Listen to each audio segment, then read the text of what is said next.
Good evening, everyone. Thank you for coming out tonight. For those of you that don't know me, I'm Tim Helbling. I'm the mayor of Mandan. The city of Mandan expresses our deepest condolences to the families of Robert Falker, Lois Cobb, William Cobb, and Adam Furr, and to the RJR maintenance and management owners, employees, and customers. Our thoughts and our prayers are with each and every one of you during this difficult time. We'd like to thank the emergency responders, including the Mandan Fire Department and the Mandan Police Department. I'd especially like to thank Deputy Chief Flayton, Chief Ziegler. Chief Ziegler is not only a great chief, but I consider him a super chief, one of the best chiefs there is. And one of the reasons I say that is he knows the strengths and weaknesses of his department. He's not afraid to reach out when he knows he needs help, needs a hand. And the interesting part about this case is, for the most part, the city of Mandan or the police department didn't have to reach out to any of these other agencies looking for help. It was volunteered. And that's an amazing part of what we have right here in North Dakota in our community of Mandan and Bismarck. It's been a difficult week for everyone involved, and we want to especially thank the public and the business community in Mandan and also the surrounding areas by providing valuable information to the police department.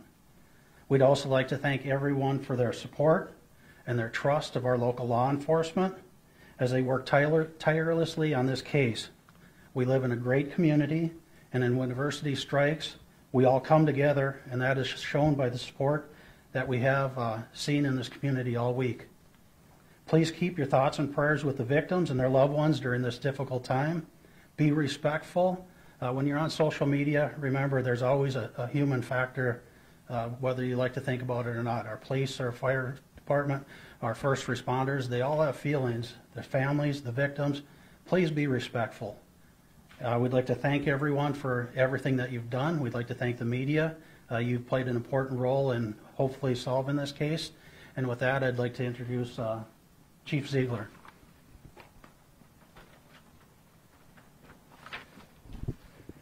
Thank you very much, and thanks for being here tonight. After I'm done with this statement, I'm going to open it up for 5 minutes of questions to be fair to you guys, so you guys can ask some questions. Just keep in mind also this is still an active investigation, so some of those questions might not be able to be answered. So just keep that in mind. On April 4th, 2019, at approximately 7:46 p.m., Mandan Police Department arrested Chad Isaac, 44, of Washburn, on 4 counts of AA felony murder. On Monday, April 1st, 2019, at 7:29 a.m., Mandan Police responded to a medical call at RJR Maintenance and Management. Once on scene, officers found 4 individuals deceased. The victims had suffered stab wounds and or gunshot wounds. Many hours of video surveillance were reviewed by investigators, and a suspect's vehicle was identified.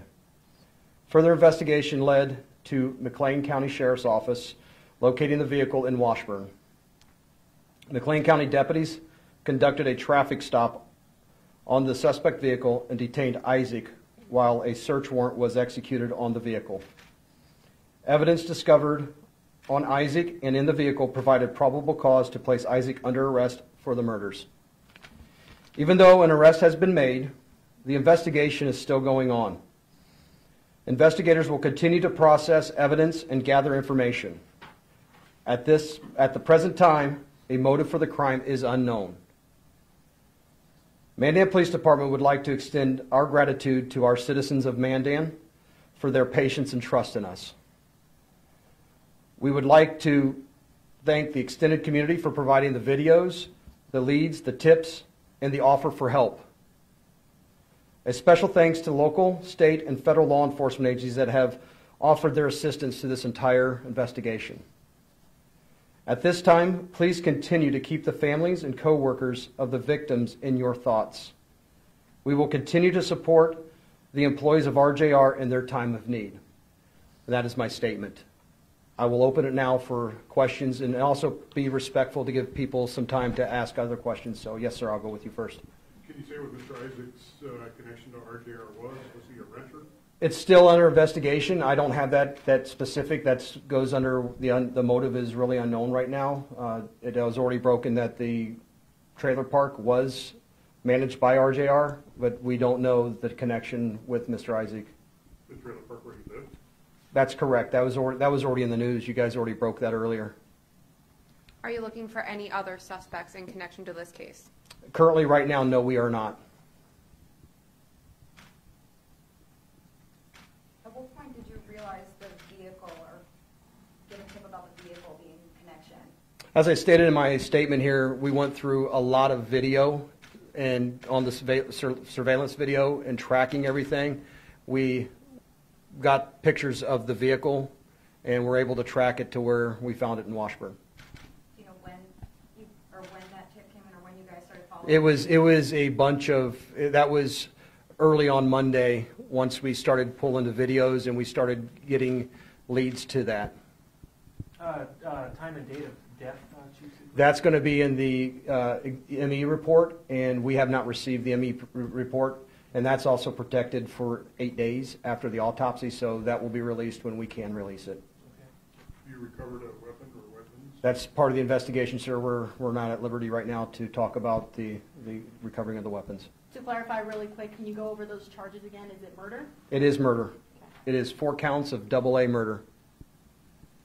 How did the tips from the public help you guys out in this investigation and lead to this arrest? It was actually very helpful. The citizens were giving us some very good leads to follow up.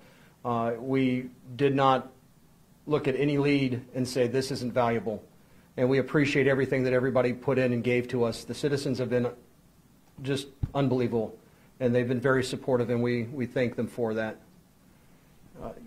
Go ahead, sir. Do you believe Mr. Isaac targeted all 4 victims, or did he maybe target one and the other 3 just happened to be in the wrong place at the wrong time? That's part of the investigation. We're still going on looking at different things. You mentioned that motive is unknown right now. Do we know if this is a crime of passion? That, again, it's still, when I say motive unknown, the motive is unknown. We're still looking in that and investigating that at this time. There was heavy police presence in Washburn last night. Did that have anything to do with this? That was a complete separate incident with that semi-truck. That was not our investigation.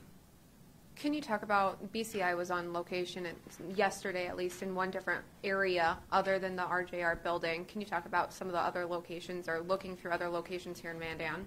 We were following up leads, and when we had good leads and we had stuff that we wanted to look into, and whenever you get those and you're following those leads up, you want to make sure we are doing our due diligence to make sure that all evidence that was out there was collected, and they were out there collecting evidence. Do we know anything else about the suspect at this point? Currently, at this time, I'm not going to release any more information than the suspect's name and that he's been arrested and what his charges are. Are we expecting him to be in front of a court, in front of a judge soon, tomorrow maybe, or That's next the week? protocol. I'm not sure what the judge's schedules are going to be and how that's going to go. That's going to be something they're going to have to figure out through the court process. Was he arrested without incident, and did he give any statements to police? He was arrested without incident, and as far as the statements, that's part of the investigation right now, so we're not going to make comments on that. Where is he being held currently? He's currently being held at McLean County Jail. Will his initial court appearance be here in Mandan? That I don't know. I'm not aware of where the court appearance is going to be. That's going to be set up through the court process. You talk about this still being an active investigation, obviously. What are the next steps for you guys in this investigation? Putting everything together, and so we can get prosecution on this and bring Mr. Isaac to justice. I'm going to let you guys have one more question, and this is going to be done. Go ahead, Renee. Are you closing the 24-hour tip line at this point? We have had that discussion. I will go back and take advisement from my staff on that, and if we don't close it down tonight, it will probably be shortly closed down. So I want to take advisement and see, because some community members might still have information out there that helps us with our prosecution of this case. So just because we've got them doesn't mean this case. This is far from over. It comes to the long process of prosecution. You want one more question, Danny? I'll give you one more. Thank you. You're very Okay, welcome. So let's talk just about how quick of I mean, the quick response by law enforcement, it's been a little bit over 72 hours, and you guys already have a suspect in custody and charged with 4 counts of murder. I mean, what does it say about our law enforcement and just kind of the response time and how quickly detectives did work in order to have somebody in custody? Thanks, Danny. This was a complete team effort. We couldn't have done this without the support from all those agencies that came in. It was really humbling to see people reach out. The phone calls I got from chiefs and sheriffs and federal people and everybody just wanting to help us to assist to get this guy. And so, as a team, when they came in here, they didn't try to take over. They asked us how could they help. And they did what we asked them to do. Our detectives led this entire investigation, and I'm very proud of each and every one of them. They did awesome. I can't. I'm blessed to have the team around me that I do, and I always say that it's not me, it's my people. We are good because they do the job that they were sworn to do, and I appreciate everything, every last bit of effort that everybody put in this case. I also appreciate you guys. I hope you guys understand where we're at with the investigations, and I hope I gave you the information you were looking for over the past several days. And it's just really a good thing how we all came together on this. So I appreciate asking that question, Danny. I appreciate it. So at that, I'm going to stop this interview, and thank you guys, and have a great night.